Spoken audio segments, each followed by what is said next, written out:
दादा, आर्याला सून करून घेण्यासाठी तुम्ही खूप धडपड करताय आणि आम्ही सगळेच तुमचे प्रयत्न पाहतोय, पण त्यासाठी तुम्ही जे शब्द दिले ते खूप मोठे नाही आहेत का?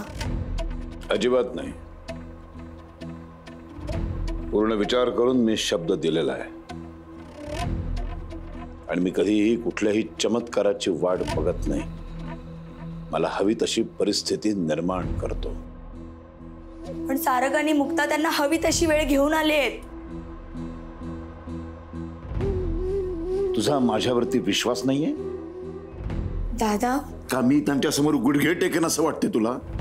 नाही. मग तसं नाहीये. खरं सांगायचं तर आता भीती वाटायला लागलीये. दिवसेंदिवस सगळंच बिघडत जाताना दिसतंय. सारंग आणि मुक्ताची जिद्द बघतीये मी. कितीही संकट आले तरी त्यांचा अजिबात तोल जात नाहीये. त्यांचा निर्धार पाहून मलाच भीती वाटायला लागली आता.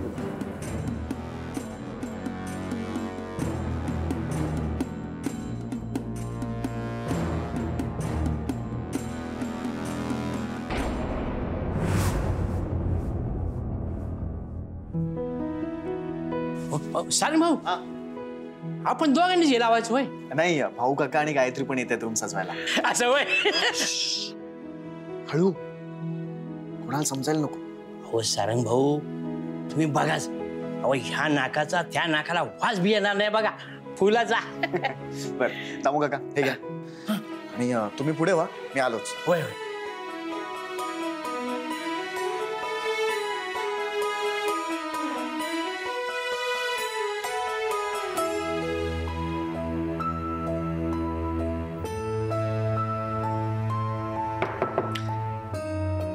आई. सारंग, आई प्लीज दार उघड ना.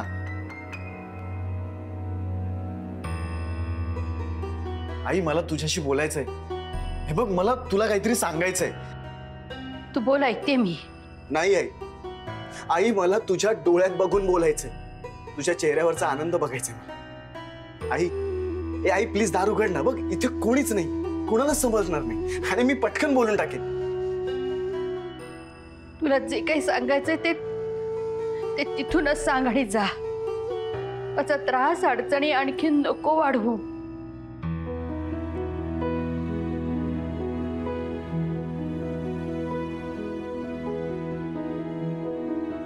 ठीक आहे आई, मला तुला हे सांगायचं होतं की मी आज मुक्ताला आपल्या घरात घेऊन येतोय. आजपासून ती माझ्या सोबत माझ्या रूम मध्ये राहणार. आई या घरची सून असल्याप्रमाणे वावरणार आहे ती. तिला मी ते सगळं दे जे एका बायकोला आपल्या नवऱ्याकडून मिळायला हवं. आई आज मी माझी रूम फुलांनी सजवतो.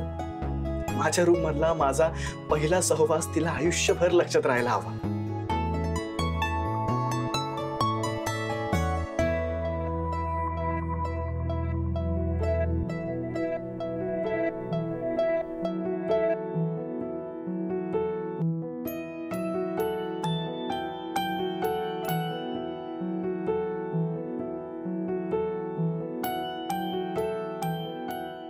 बस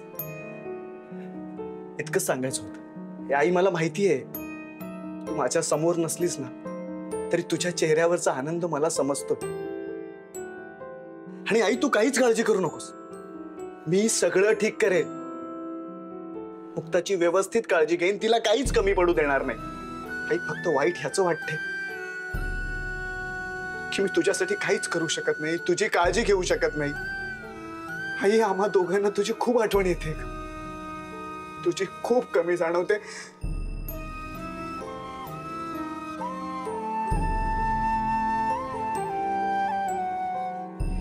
येतो. सारंग,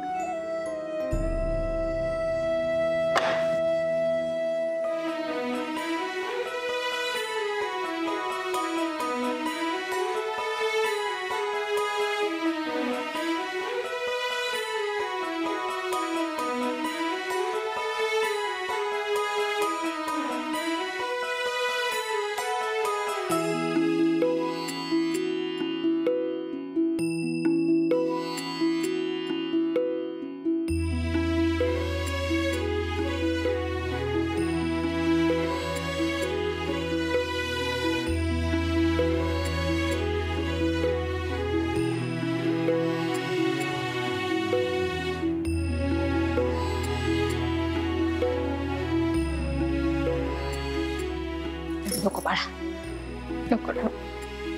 किती तरसलो तुम्ही. मी पण सारी माझी खात्री होती मुक्ताला घेऊन तू नक्की या घरी येशील. अगं चांगल्यासाठी भांडायचं म्हणून माझ्या आईकडून तर आलाय ना माझ्या. हे आई, आम्हा दोघांना तुला भेटायचं, तुझे आशीर्वाद हवेत. मुक्ता खूप तरसली तुला बघायला. चल. माझे आशीर्वाद आहेतच तुम्हाला कायम. पण सारंग, मी आता ज्या परिस्थितीत आहे ना बाळा, त्या परिस्थितीतच राहू दे मला. हे बघ आई, झालं ते खूप झालं. तू का करतेस हे सगळं? रेणुकासाठी. तुला माहिती आहे ना किती हट्टी आहे ती. अरे घर सोडून जायला पण कमी नाही करणार. आणि मुलींनी घर सोडून जाणं भयान असतं बाळा. समजू शकतो मी.